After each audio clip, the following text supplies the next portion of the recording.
Hi, Swapna. Hi, Archana. How are you? Yeah, good. ఎలా ఉన్నావు నువ్వు? బానే బిజీ ఉన్నా. అవునా? నువ్వు ఎలా ఉన్నావు? బానే ఉన్నా. హాయ్ అదితి. ఇంకా రా. హాలిడేస్ ఆ పిల్లలకి ఇప్పుడు నెక్స్ట్ వీక్ నుంచి నెక్స్ట్ వీక్ స్ప్రింగ్ బ్రేక్. ఎన్ని వీక్స్? 4 days అంటే ఇంకా వీకెండ్ తో పాటు 1 week.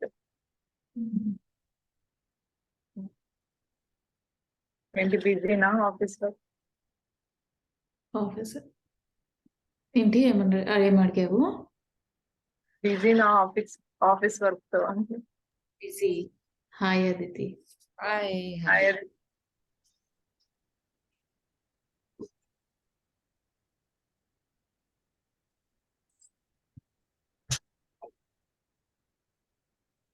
When is your daylight savings going to start or end? Whatever it is. Jump forward. March 12th. 12th? So after next week.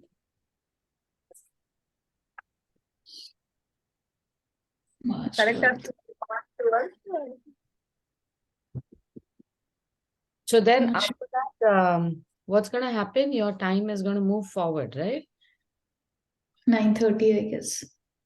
So for me, it will be 1 hour later. Correct? Yeah. Okay, got it. So it'll be 8 to 9:30. So my other class will be around 12 o'clock. I didn't understand how. So I start by, it is 11 to 12, right? Usual classes. So it will be Go forward. Oh, yeah. So because that class, everybody else will start at the same time, you will have to start later. Oh, yeah, I remember this. Torture. I couldn't. It's okay. Let's see how it goes. Yeah. I think I got used to that time. I think you have very well. I joined most. You stay up till 4 o'clock also. When you actually do something more. Nowadays, actually, maybe I'm so busy with office work, I'm not able to do anything. I think this period was little slow. Even we had a lot of breaks in between. Yeah, we did. But has your office employed more people, or are they making you work for 5 people? Not it, and it's now so I don't do much of design work. I do a lot of coordination, and then reviews and a lot of other things will come in parallel. So if it is it's a different story altogether. I usually work across all domains. So if I have to implement anything, for example, if I'm doing express pickup, so it goes to multiple pages. So each page has a different team. One team works in India, one team works in Canada, US. So I have to keep hopping here and there, finding out who's working, how they are working. Wow.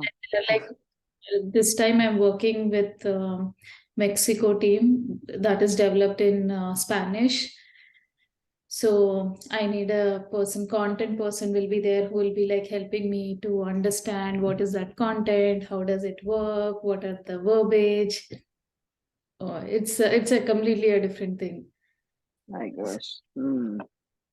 Yeah. Oh, good, but very nice. Yeah, it's interesting. Every quarter we get into new things, and the work is also interesting.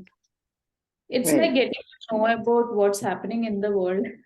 Exactly, yeah. You have a unique vantage point to see so many different things. That's cool. I'll show one day I will just show you what I work. Okay, yes, that'll be very nice. If not these art, maybe some other time we Yeah, can yeah. do. Definitely, I'm very curious. All right, so we are starting pencil sketching this month now. I want to focus on, actually, I want to give you both a lot of exercises, everyone in every class, because these exercises help you in the places where I feel many people are struggling. Just being able to draw freely, that is not happening. Or how to get a loose line, or how to get texture, or even how to reduce the pressure that you put, whether it's pencil or pen or watercolor with on brushes. So all of it starts with pencil sketching. And unfortunately, most people look at pencil sketching like something that they did as children, and only it's left over there. After that, you have to do watercolor. But it's not like that. Pencil sketching is like a daily exercise. It's like not even exercise, I would say. It's like brushing your teeth. You can't start any kind of art unless you do some kind of pencil sketching. It's just the foundation.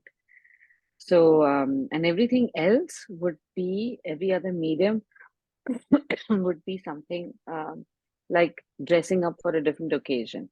You dress up for a wedding, you dress up for work, you dress up for lunch with friends. That is every other medium, but you still got to brush your teeth every day. So I'm going to start you off with just a few basic exercises to understand how your pencil works. So it's like a relationship with the pencil, how it works for you, and what is its range. So today, don't use the eraser at all. There's absolutely no need for an eraser. Even if your lines come a little crooked, if where you're supposed to make it dark, it comes light, just leave it. Make another one if need be.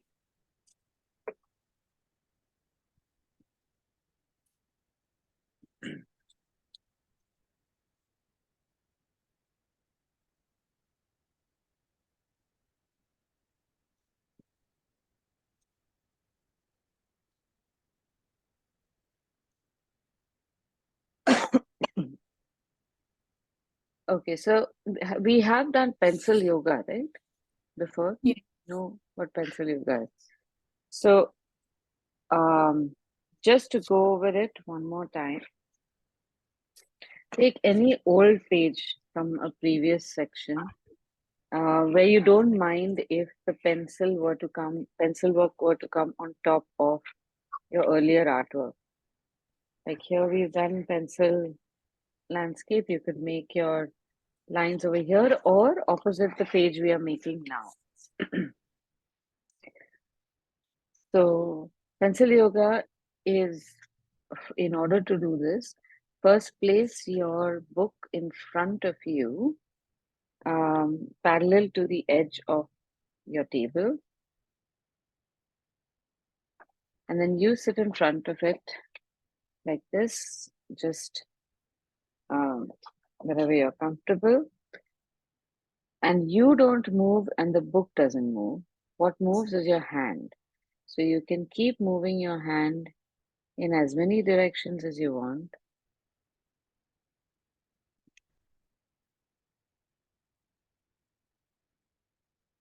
So here my hand is going to be like a normal hold but goes across my body.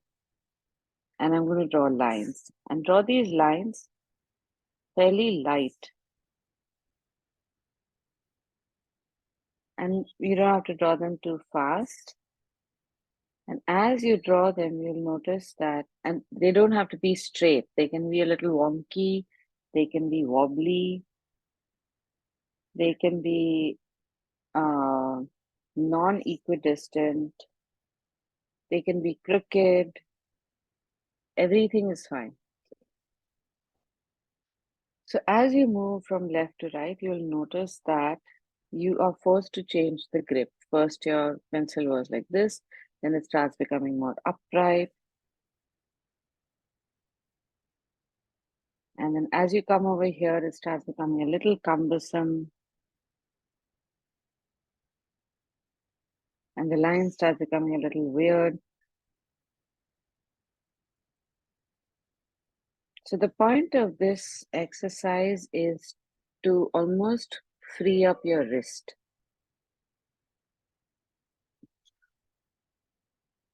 As you come towards the right, the line starts becoming even weirder and your grip has changed.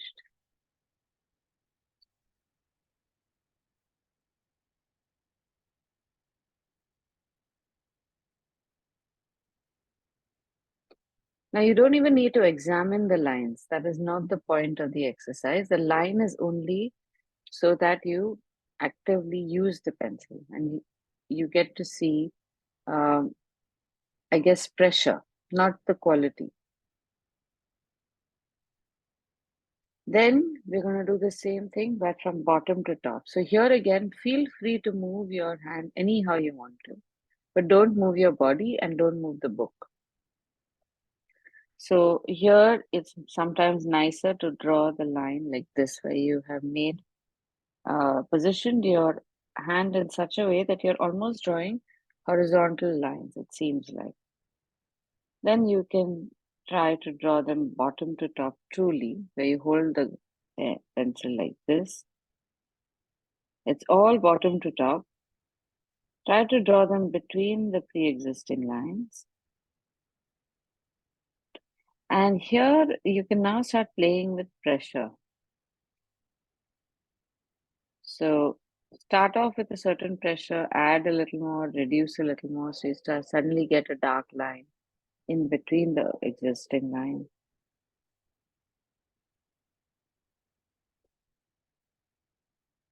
And see how many ways you can draw the line. This is a very unusual angle for drawing a line.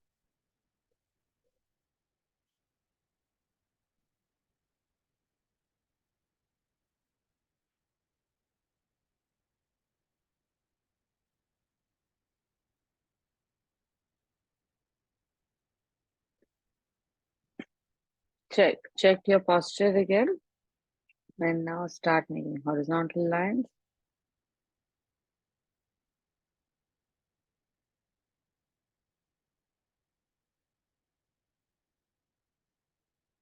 And because this line is fairly easy to draw, deliberately try and change your grip.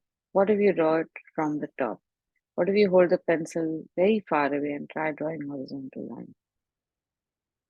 What if you hold it and pull the line towards you? What if you hold it close and try to make the line?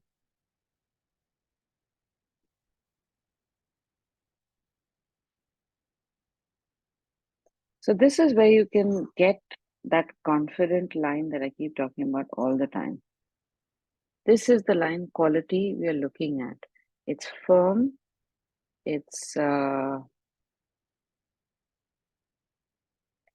created in one shot. Now come in the opposite direction.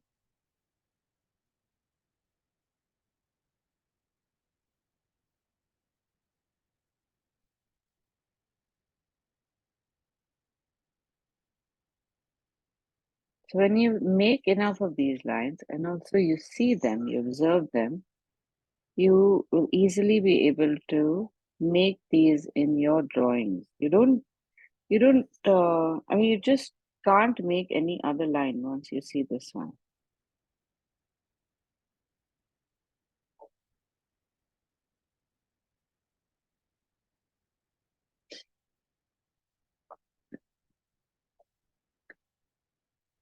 Next, we'll make diagonal lines going towards the top right.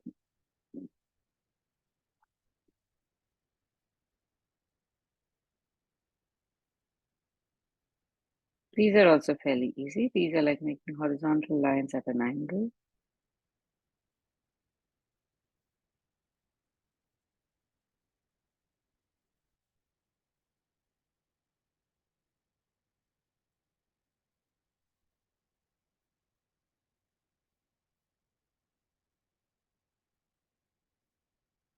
And then we make them in the opposite direction.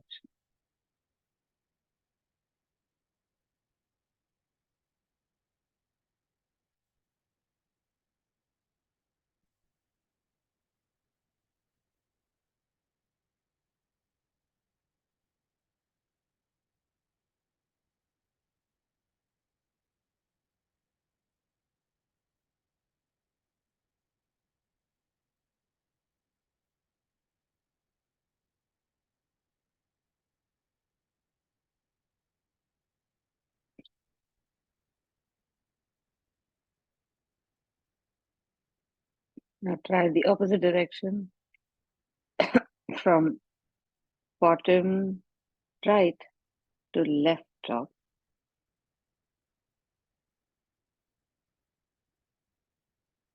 So these are southeast to northwest lines.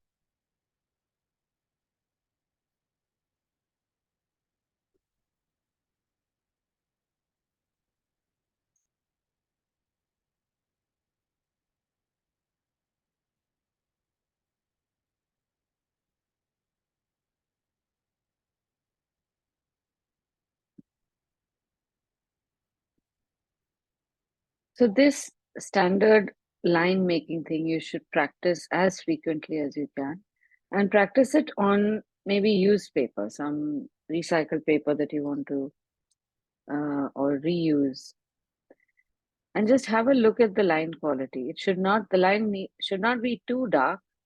It can be very light, but it should not be a very pressured line. It's just like normal pressure.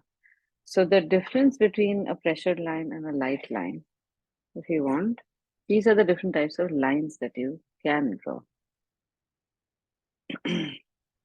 Now, normally when we are writing with pencil, we hold the pencil close enough and we will make very short, firm lines. This is how we write, correct? Now you can move the book, huh? You just move forward now. So, lines and their quality. A regular line, you hold the pencil straight and just make that line and see what is the darkness of that first line that you make.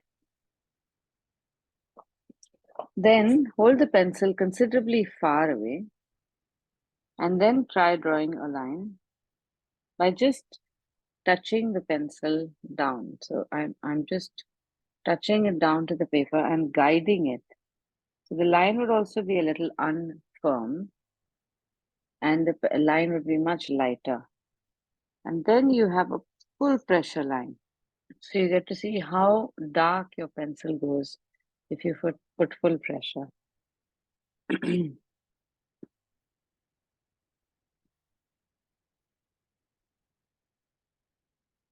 So this is a pressure study. This is for pencil sketching. Should we use a mechanical pencil or normal pencil? You can use both. But to start with right now, just use the simplest pencil you have. So any regular pencil would be better.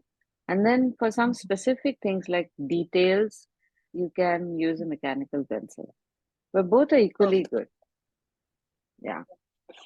Now, this is just one firm line. Now, what is different in art is also that we have different kinds of lines. So you would have a line which has pressure in the beginning and then it trails off.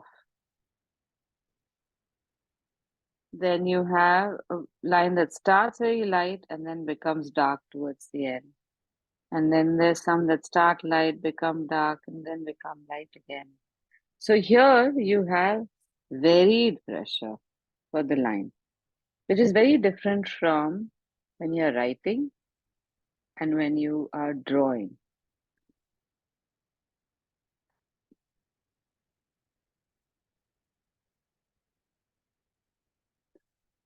So basic differences between when we are writing, let's see.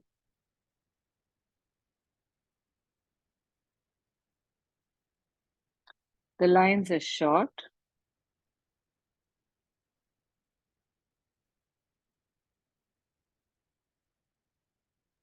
Firm, dark, and when drawing,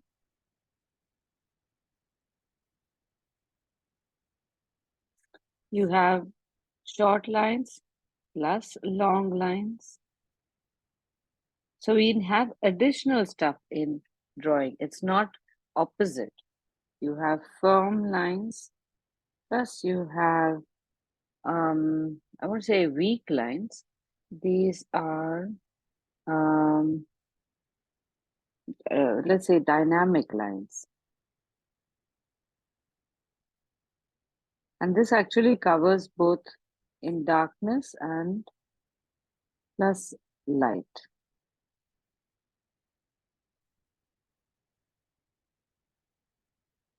So obviously, because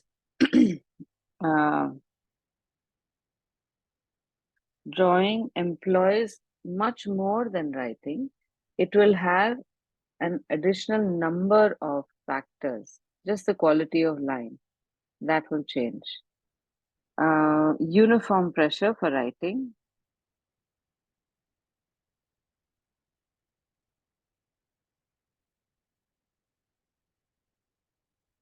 And in this case, you have uniform pressure, plus sometimes you have dynamic pressure.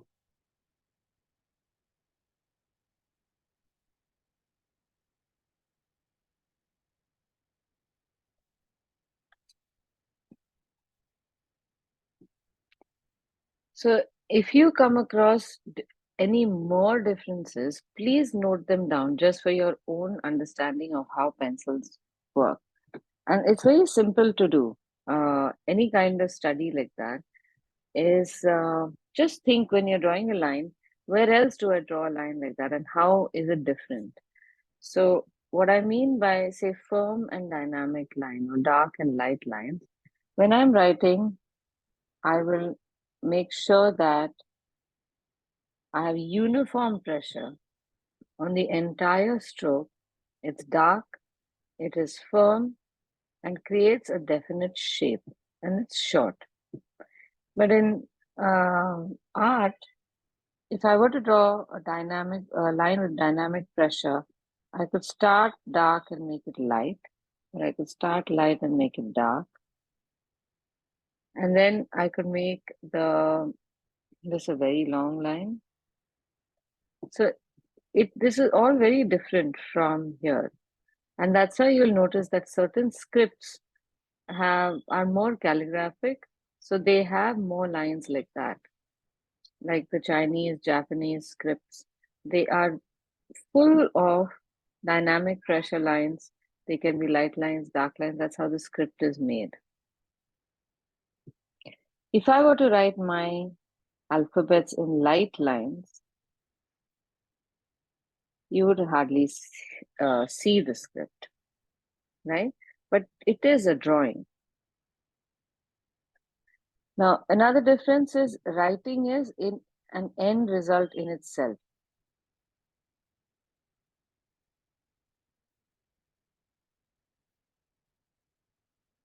But drawing can often be the end result, but also the preliminary.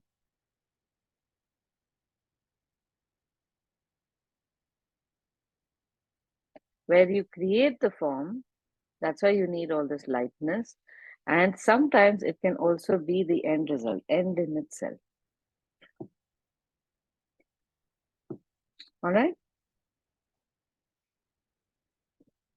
Now let's start with shading.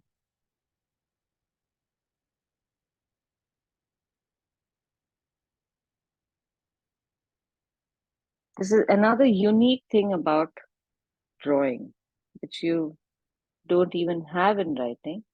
You have the requirement or the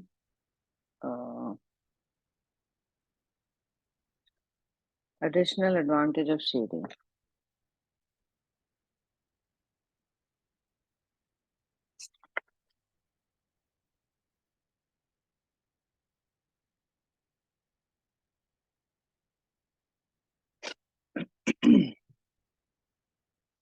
Now for shading, first make a longish box like that, divide it in half and then into quarters.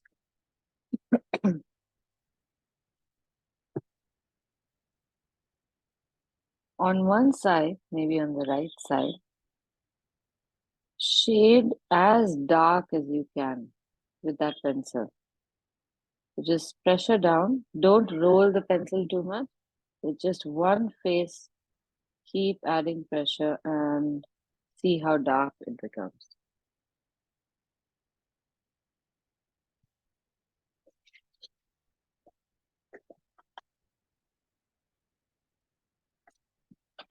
Then on the opposite side,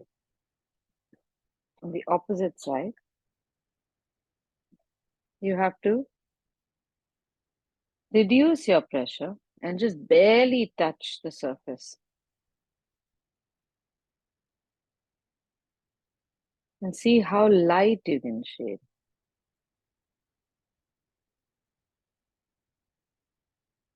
So you have the lightest on one side, darkest on the other.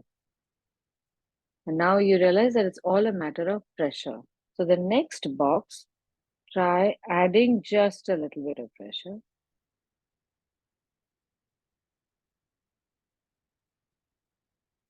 And don't go back and forth to try to make it even. You can tell that your pressure is different here. In the third box, add a little more pressure. Now, in the event that your second and third boxes or your first and second box looks very similar, let that be. Don't try to correct it. This is all like we're in a lab and we are testing out the conditions. You can't predetermine the conditions. That would be wrong experiment. So if one is, it's not in a sequence. So like, I think my third box could have been a lot darker. Then make another box underneath this. And try adding more pressure. But you know that you can't go all the way to maximum pressure. So how much more can you add? Say about this much. Is it slightly different? Maybe one more I can try.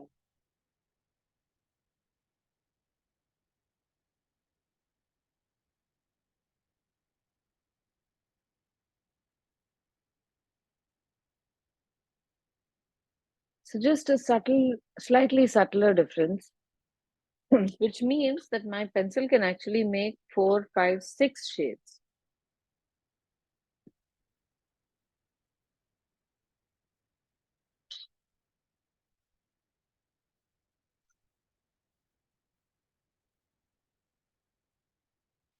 Now try another shading exercise here. This time, it's pressure manipulation.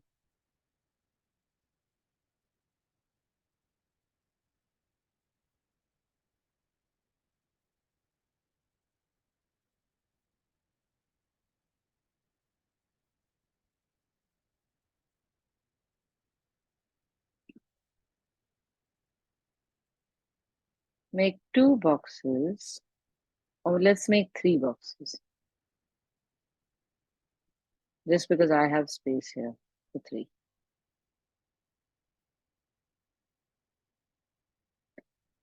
And in these 3 now, we are going to create 3 different types of shading. 2 are going to be similar, where you would have variable pressure.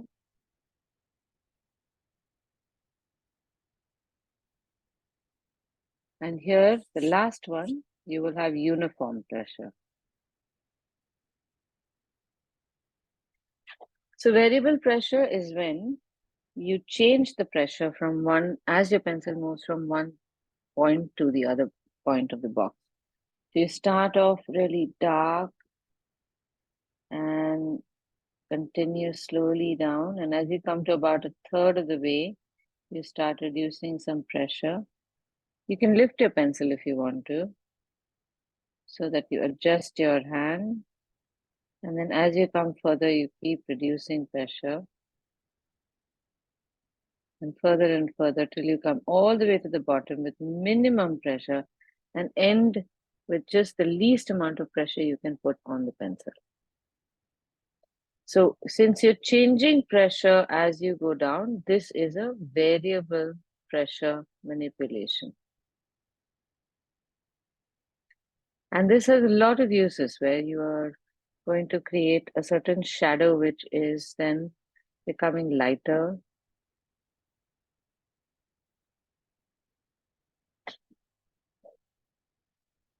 In the next box, we do the opposite. So you start off light,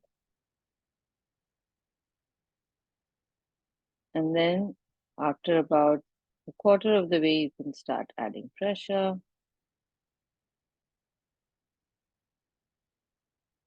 and gently add more pressure.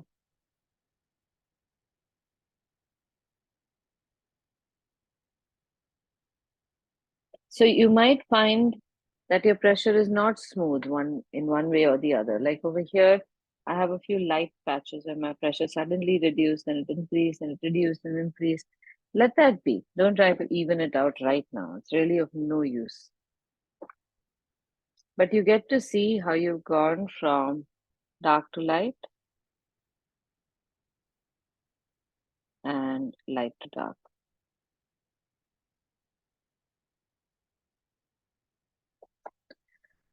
Now, when we come to uniform pressure, this is quite interesting because this I use a lot in artwork that is very smooth. So what you need to do for this uniform pressure box is choose an angle and lightly go over the entire box from top to bottom. So you're grating the graphite onto the paper just about barely so that you get a light tint throughout. Now here is where you have to be very careful. Don't put too much pressure.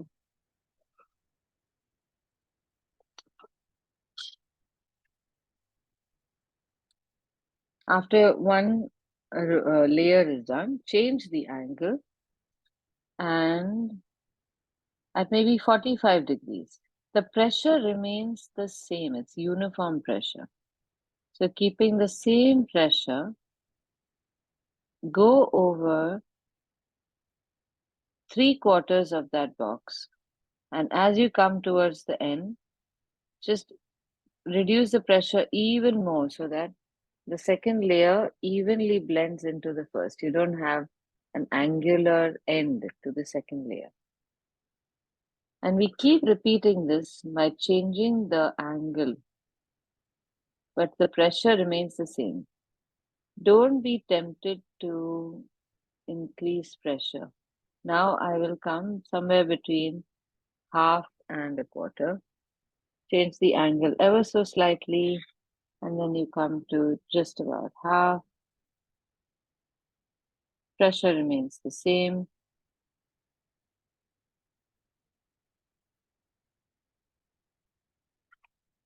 Just don't do a horizontal pressure like that because that's a little difficult to manipulate. You can go back to some of the earlier line direction.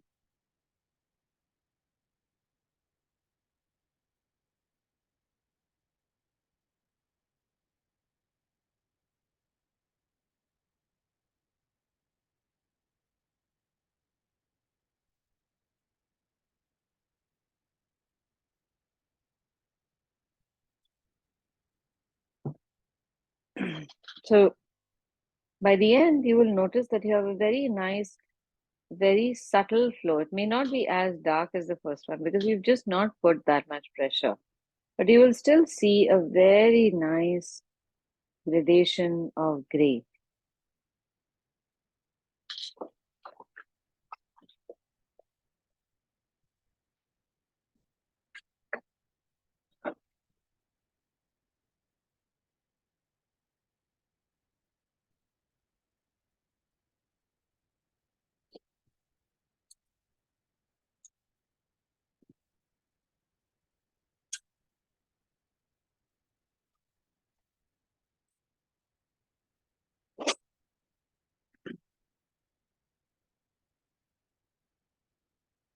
All right, now let's employ this shading and this into some simple shapes and see what kind of effect we get. You remember how we made those 3D boxes, right? Using 4 dots. Start off with 2 dots horizontally aligned. Identify a space between the 2 dots by putting a finger there, and then make a dot on the top and bottom of what you presume is the line joining these first dots. join these four so you get a flattish diamond shape.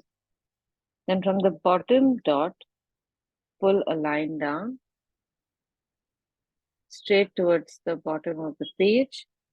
Do the same for the two dots on the side, but stop the line short and then join the bottoms.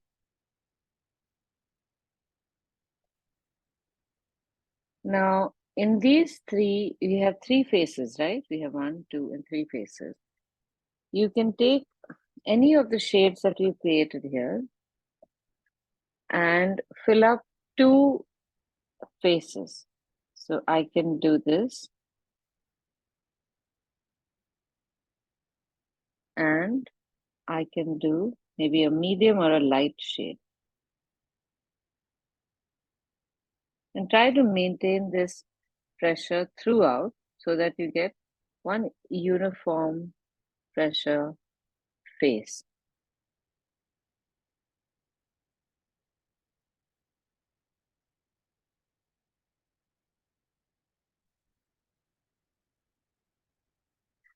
So this is all uniform pressure.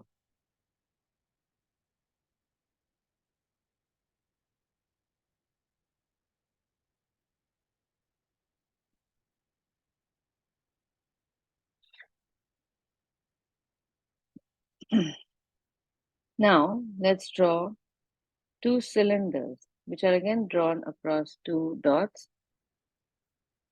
You make a slight vertical line on the 2 dots, and then you join the 2 with a curve. If you don't make those vertical lines, sometimes you might get something like this, a curve that's too flat, and then you get this almond shape, which you want to avoid. So keep this a little vertical. It helps in giving us a nice oval shape. Extend the lines down from the side and draw the bottom, make it pretty much parallel to the top bottom surface. The lower part of this oval, make a line that is almost parallel to that. So we're going to need 2 of these.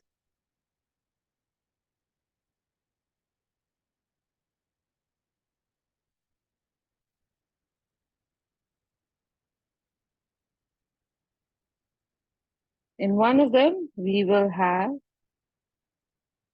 variable pressure from one direction going all the way to almost the end. And the other one, we're going to have variable pressure from 2 directions. So let's try the first one. As you come to a quarter of the distance, start reducing pressure, exactly like that thin panel we did before. And then steadily keep reducing pressure till almost the end. And then stop a little short of the end so that you get what's called a high contrast picture.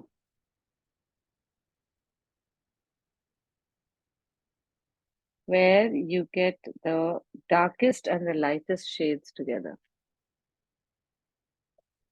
Most black and white pictures look good if they have adequate contrast. Without that, they tend to look very hazy. Okay, next, dark from here. Make it a very short transition right up to the center and then leave a little bit of space in the center blank. Do the same thing from the opposite side.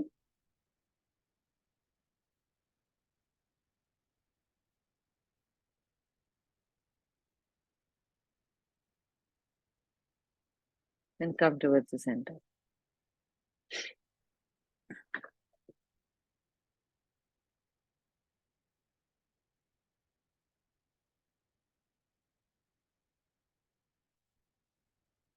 So this is how pressure and shading can be studied and employed.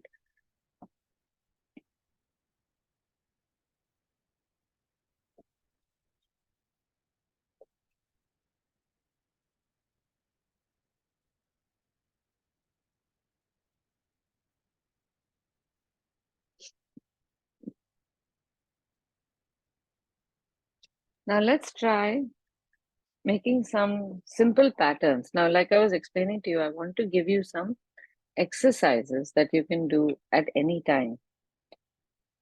So, how about making simple patterns like just florals? Use a firm line this time. You can figure out which of these lines that you want to use. And make radial petals like a regular flower.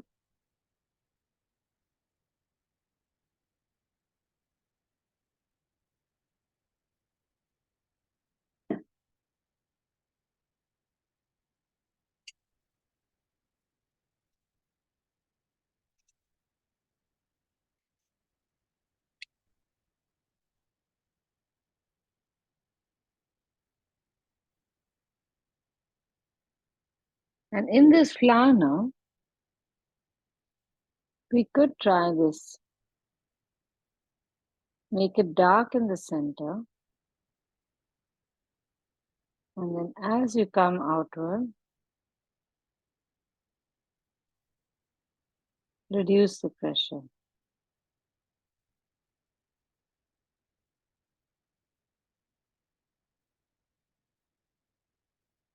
And then manipulate it a little bit by making just a central section, but almost in a rounded form, a little darker. Let's try again. Dark in the center. And then as you move outward, you reduce pressure. And we want to make all the petals look similar.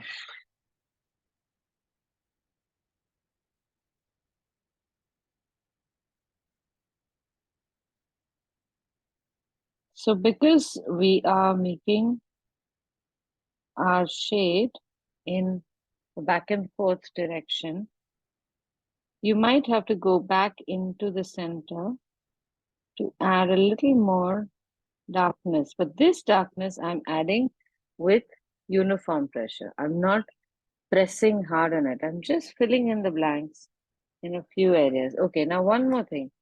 By the time you get to this stage, there's a good chance that you will need some kind of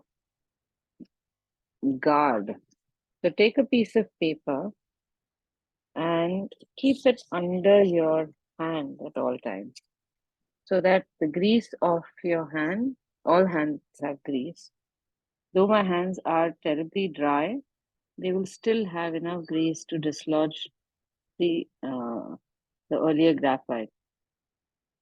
So this way you don't leave smudges in your book because I mean you do all this and then everything gets smudged.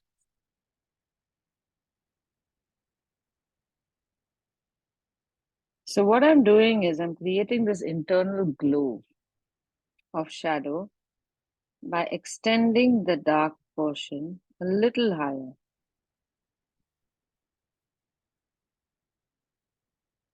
Right?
Then are you getting a nice central glow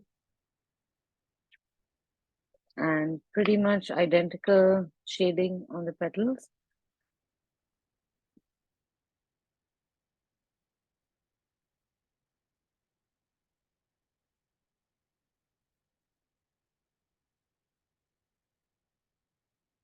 All right, to this now we can add leaves.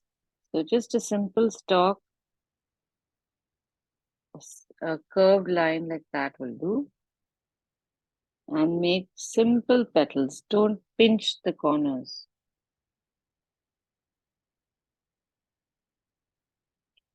In this now, we will try uniform pressure of the lightest shade on the entire leaf.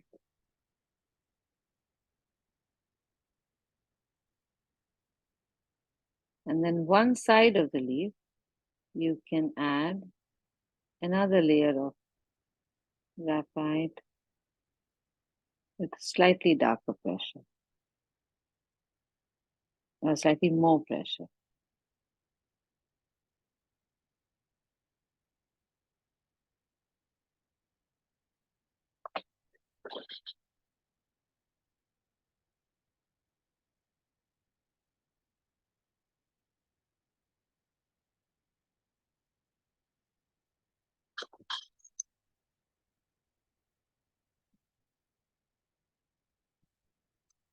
Just excuse me for a second, I'll be right back. You can continue the same thing, make more leaves and more flowers. I'll be right back.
Now, when you're drawing these lines also,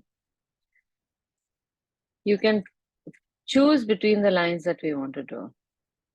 You can take a dynamic pressure line so that when you're drawing a leaf or a flower, it doesn't have to be one pressure stroke throughout. In some places, you can have a light line that starts, a line that starts light and then comes to the end and becomes dark. So each of these will give a different kind of feel to your picture.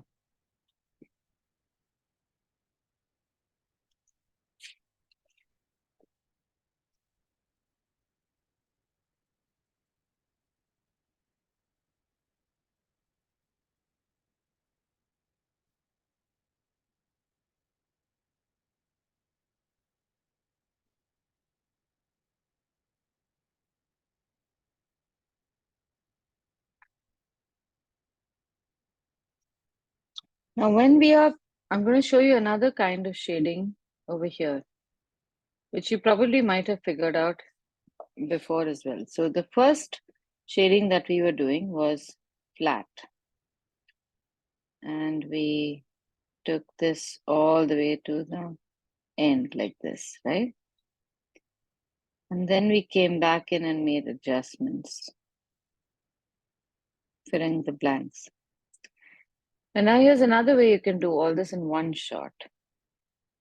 You start off shading dark, but you shade in that shape itself. I'm moving the pencil back and forth because it's dark. In small circles, you can move it.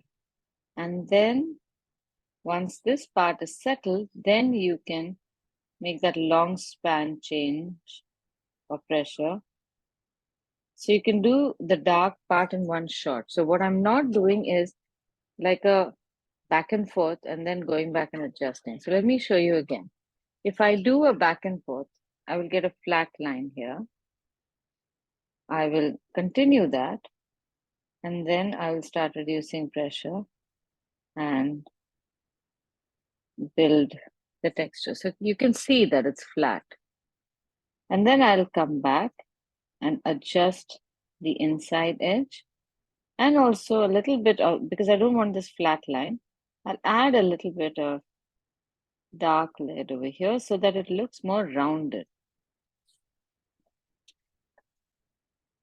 Otherwise, it won't get this nice rounded look. It'll look like a flat line. But I can do this even before. So I'm not shading back in a flat line. I'm almost shading in that dark section. And then going back and forth. Because the back and forth gives me control over vertical pressure.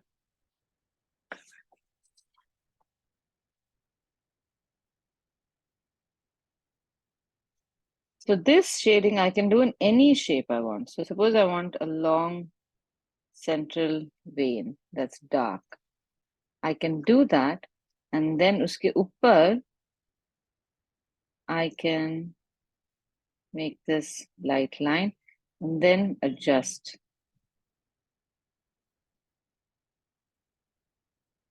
And fuzz it up. Or even making it dark in that horizontal line.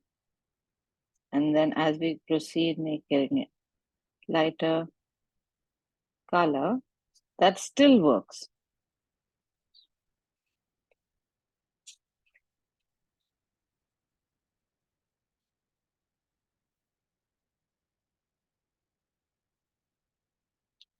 The beauty of pencil sketching is that you can discover your own method of shading and the most efficient way that you would like to go about. So like in this case, if I want for the leaves, I can have one uniform pressure on one side and then slightly darker pressure. Instead of doing 2 layers, I can just do this in 1 layer and finish it off.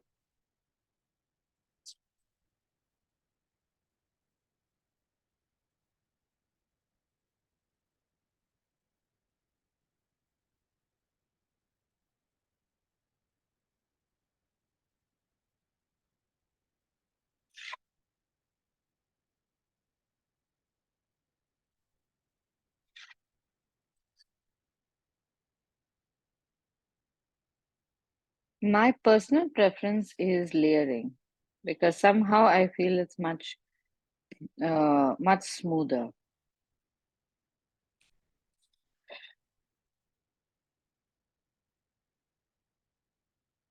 Now with layering, also remember that it's important to change the angle for every layer. And that has to do with just the texture of paper. Because paper has a texture, when you put one layer of graphite onto the paper, it goes and sits on some of the edges. It's like a mountainscape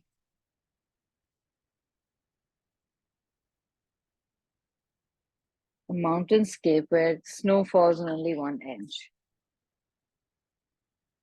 And then if you change the wind from the other side, then the snow will fall on the other side.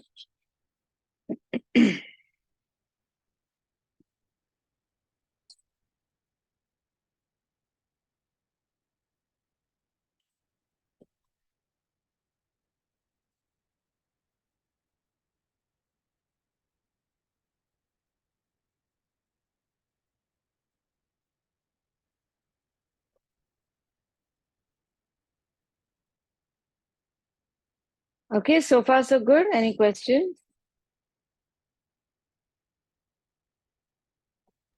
This is While doing shading, I'm getting number of lines. It is not like shading, but I'm feeling there number of lines. Yeah, yes. Yeah, so that is normal in the beginning because you are what you're doing is the distance between each of those lines. Okay, let me go back. When we are doing any kind of shading, we are basically just making a line. It's a thick line, right? It's not as if we have a fat brush and we are putting an entire layer of graphite. It is making a line, and then those lines are made close to each other, and then they start becoming a shade, right? Sometimes the lines are dark, sometimes they are light, but they're all close to each other. That is how we get this uniform shading. Now, if you don't have those lines close to each other, you see them as lines, like the basic components of shading. So if I were to imitate what you are doing, I'll just make this box and I'll try and show you what is happening.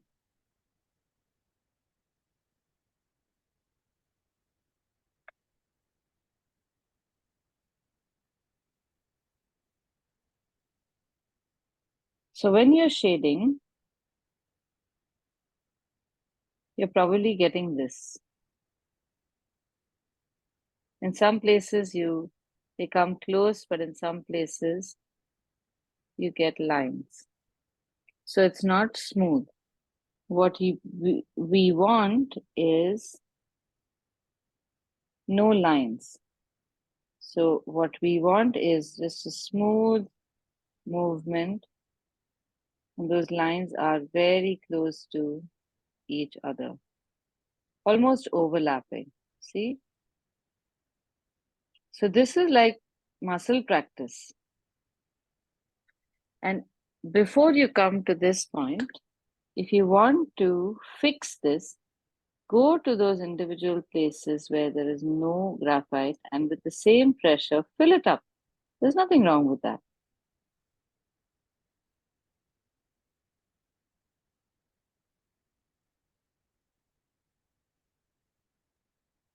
So artificially, you fill it up and get a uniform shadow. You can do that in the beginning. So this is how your shading is. And in time, it'll just become natural for your shading to become very smooth like this. So what happens is that our pencil starts eroding from one side.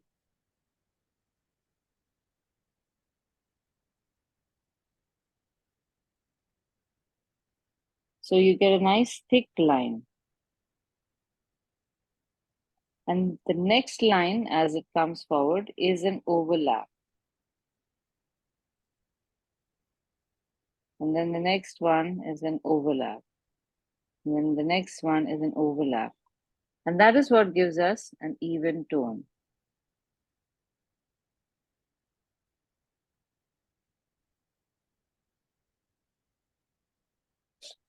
So if you're not getting a very subtle overlap, and we have to, from a point like this,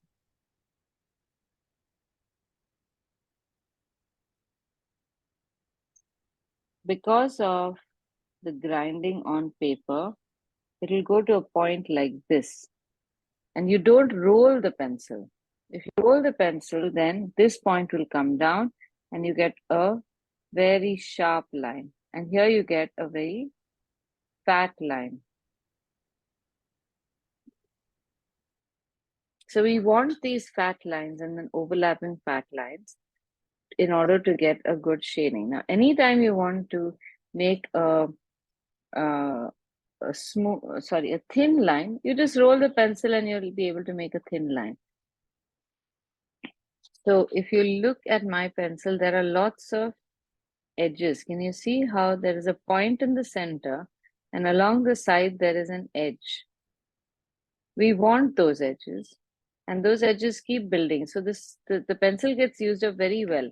From all the sides, it's like I'm sanding it just at the top. So I get several faces which are flat, and then at the extreme end, I get a nice tip so that I can make a thin line. Let's try this. I'll make a thin line like that. And just when I place the pencil sideways, maybe I'll change the edge a little bit. No, I'm getting a thin line only. Maybe this way. Yeah, I got a fat line. See, it's marginally flat. But it's definitely not as thin as this. So within the same pencil, you get two different lines. These are all from the side, and these are all from the tip. Pointy. All right. So the trick is, do not roll the pencil for shading and continue very slowly. So in the beginning, your hand just jumps further than is necessary. And over time, the more you do it, it will know how slowly it has to progress and you get a better result. All right. Now, with pencil, there are, again, lots of textures that we can do. So we'll get into that next week. But I'm going to share some images with you, which I want you to try and imitate.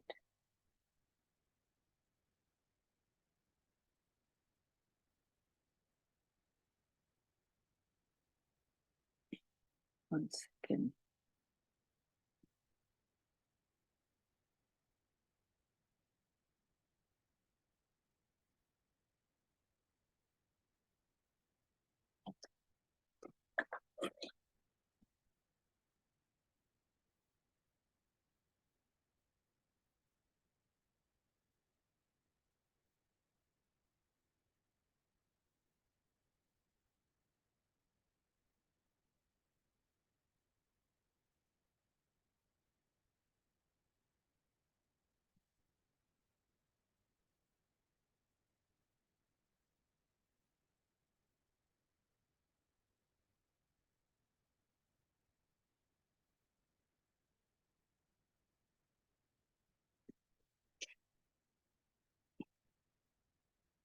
Now here we have some very textured images in pencil.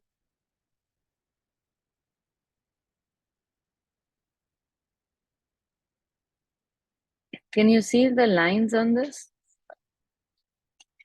It's not a smooth shaded apple at all. There's a lot of scribbly lines going on there.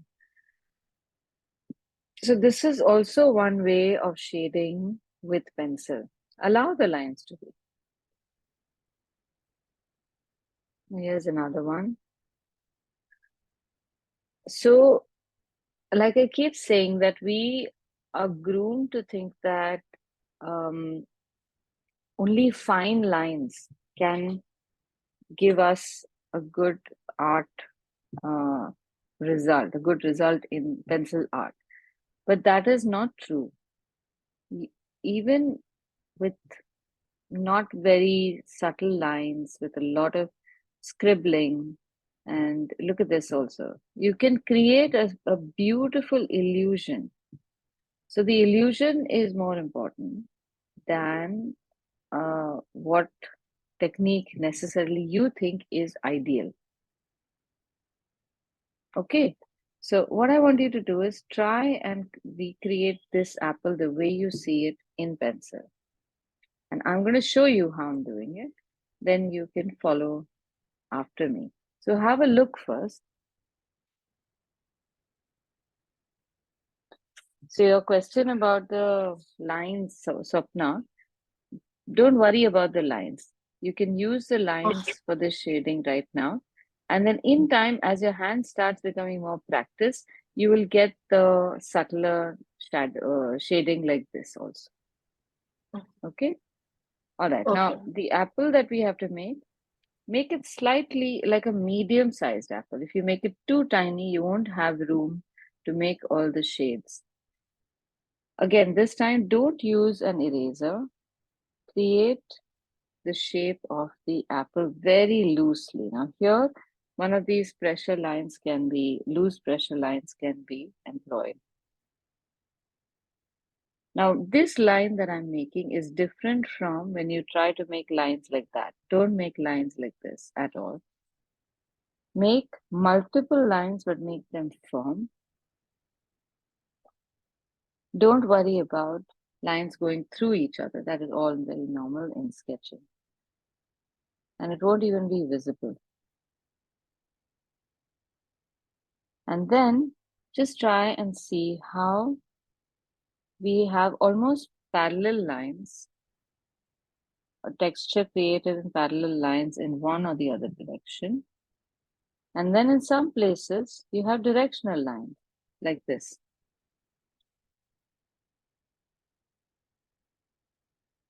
Some of them are joint, some of them are separate, but your hand, look at how the fingers have to move. So avoid doing this because this is a much heavier hand. Hold the pencil a little far away and draw clumps of parallel lines like this. Then change direction and draw more parallel lines like this. So I want you to notice, keep looking at the apple. If you don't look at the apple, you will be tempted to make lines in another direction or make a pattern with lines. We're not trying to make a pattern with lines.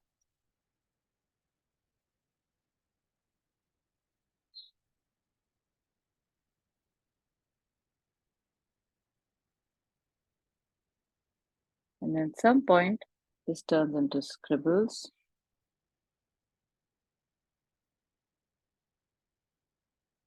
But you can clearly see the lines. All of this I've done more or less in the same pressure, but now I'm going to increase pressure.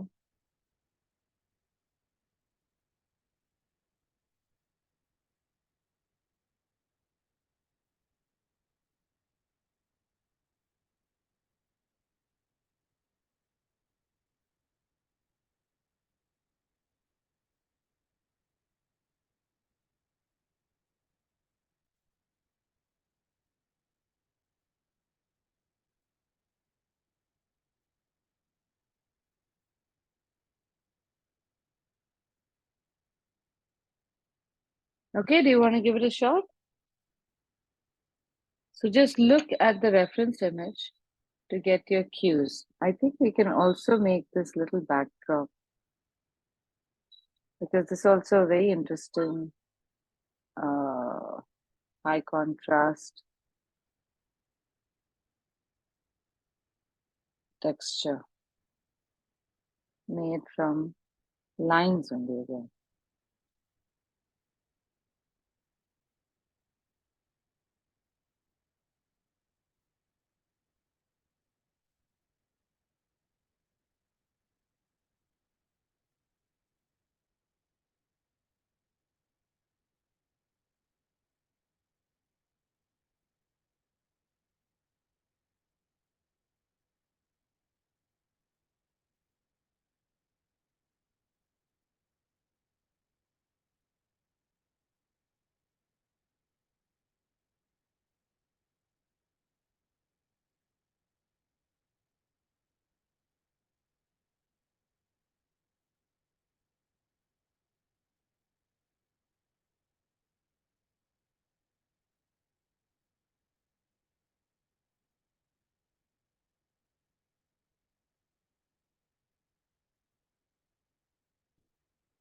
As soon as your hand becomes free in pencil sketching, you can absolutely conquer every medium. It's quite magical the way it happens, and I have no explanation for why or how. But I'll give you my conjecture why it is the way it is like that. So when we are practicing pencil sketching, we are not really intimidated by the medium. The medium is very familiar to us. So unlike oil or watercolor, where you have some preconceived ideas about difficulty, with pencil, it's been our very first tool more often than not. So you're familiar with it. Then there is this feeling that if you goof up, you can always erase. So, and very often we do also. So you're much more relaxed when you're drawing in pencil than if you were to draw in other mediums, is the assumption. Then your observation is very clean because you are crunching a certain amount of data into its bare minimum, meaning you are looking at shape, size, color, not color, you get rid of color, but you look at shape, size, proportion, contrast, shadow, highlight. And these are the basic components of any kind of art. Now, when we observe something and we have to create something in color, it's that one layer of color changes our objectivity because there are so many shades to choose from. And in those shades, there's shadow and light and highlight and all of that. So it compounds our problem by the sheer number of colors available. The moment you remove color, you have to contend with only shape, proportion, and that's about it. And then light and shadow. The ability to see stuff in its least number of components. So just being able to look at a shape and draw it perfectly, and then all shapes perfectly in proportion with each other, is a huge asset in itself. So your observation becomes better in many ways by pencil shading. That's one factor. Now, in the process of pencil shading, the manner in which you are required to use the pencil is so varied. Some places you're making fat lines, hard lines, some places you're making dynamic lines or long lines. There's so much happening over here that the flexibility of your hand muscles increases like nobody's business. It's like the basic Surya Namaskar exercise that is good for all ages at all levels every day. So with that, you learn to hold whatever tool in your hand in various ways, use different kinds of pressure. After all, these are the only factors that you have in your hand. You have distance or endurance, you have pressure, um, dark and light ability, and that's about it. So when you change this to a brush, it comes to the same thing, how lightly you hold the brush. So in watercolor, we have to hold the brush very light. How firm you can make the lines or how undulating you can make the lines. It all comes back into that as well. And the lighter your hand with pencil, that much lighter your hand would be with watercolor. And therefore, then your colors start becoming more vibrant. Even those things like brush manipulation that I talk about, where you make subtle shapes by just pressing the brush in a particular direction. And within one stroke, you've made a very interesting shadow. All that happens because of the dexterity or flexibility that helps tremendously.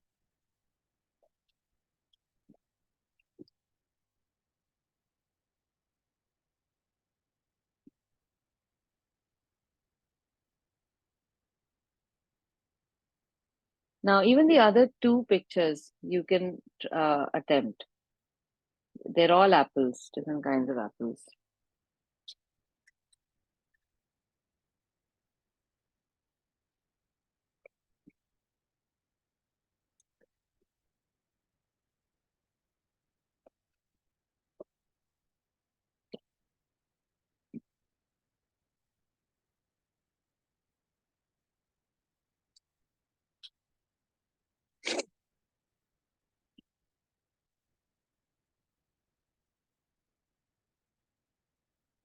Now you can take any object that's lying around and do the same thing.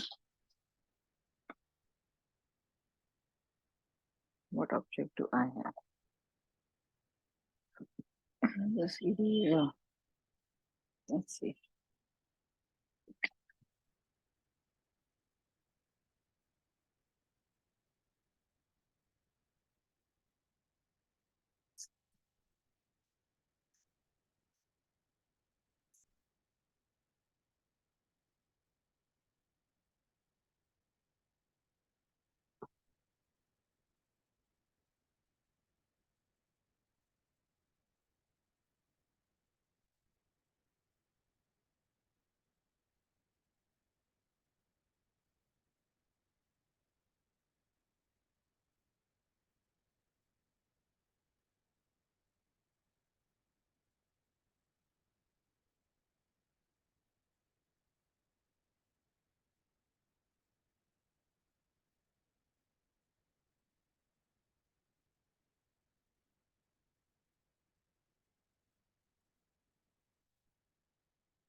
So for the rest of the week, what I want you to try to do is look for objects that you can illustrate like that.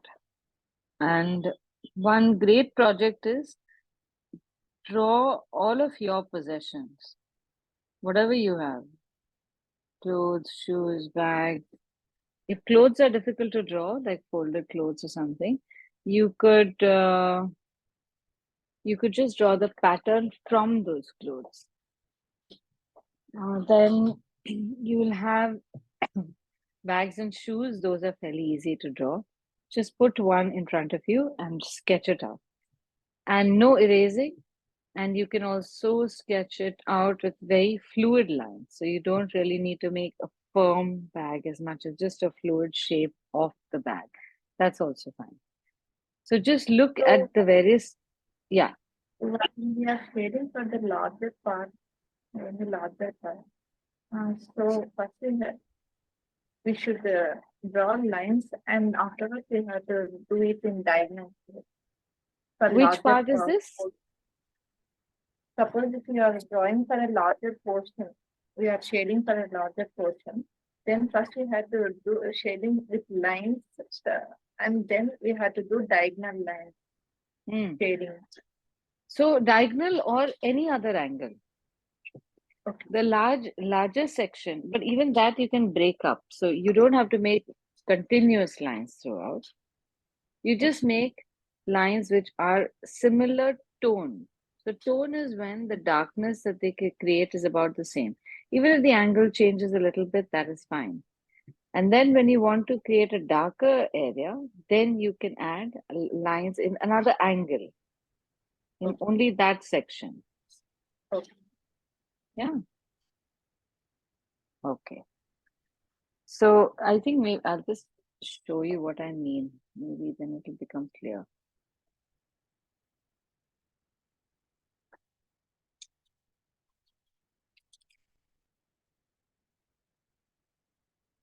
Now, suppose I'm just taking like a random circle, a sphere that I want to shade. And I have a highlight here. Then there would be some light area around it, and then it will be dark. We are going to do this study next week also. So your question is, this whole area, should we make lines first and then on a diagonal make it dark, correct? So Yes, you're absolutely right.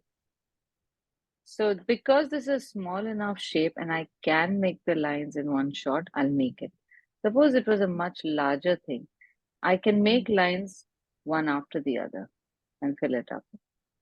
Now in this case, I can now change and give a second shade in an area that's slightly larger than the highlight shown.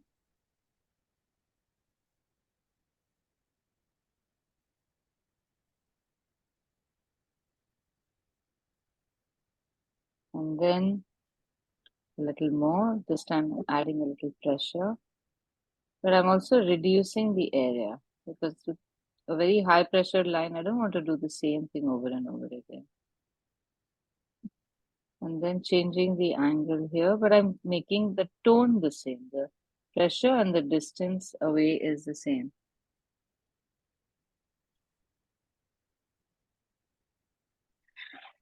Then change over here. Pretty much like how we did the apple, but I'm slowly increasing darkness by changing the tone.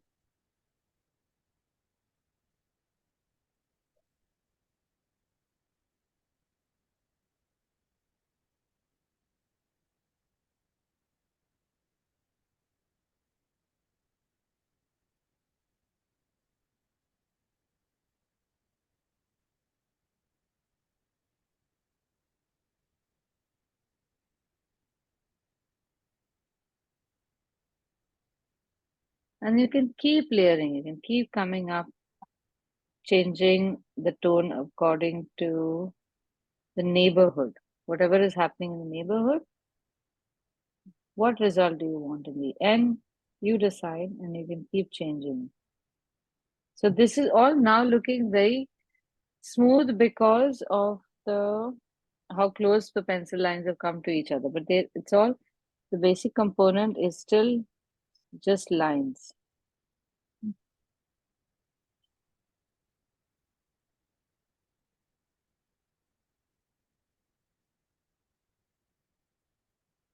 Now this is scribbling now.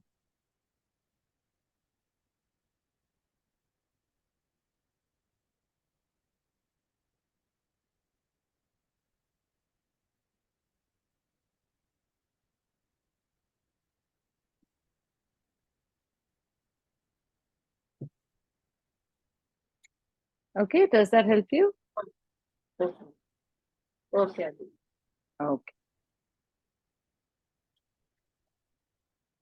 Okay, so that's it. At least try to do 5 objects through the week, because it's not so much about the classes as much as I want to use this month to really free up your hand. And once your hand is free, by next month, you'll instantly start seeing a difference in whatever subject comes our way. Okay? So 15, 20 minutes, an hour is great. Or whenever you have the time, just keep a journal handy and keep making some pencil sketches in that all the time. The more time you put in this, the better. I would say go to the extreme of, even when you're in the loo, carry your sketchbook, because you know you have to sit down for 10 minutes.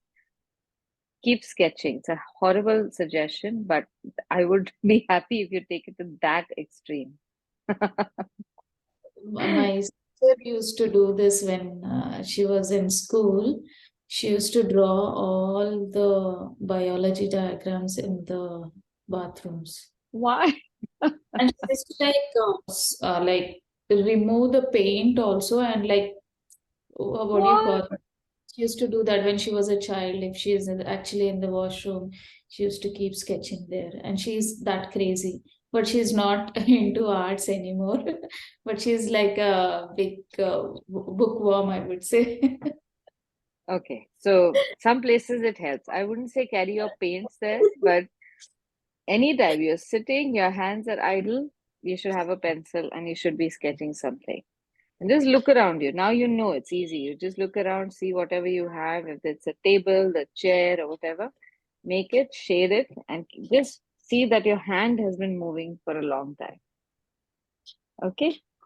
All right. Thank you. Okay, so I shall catch you next week then. Yeah. Bye. Bye. Bye. Bye, Ashna.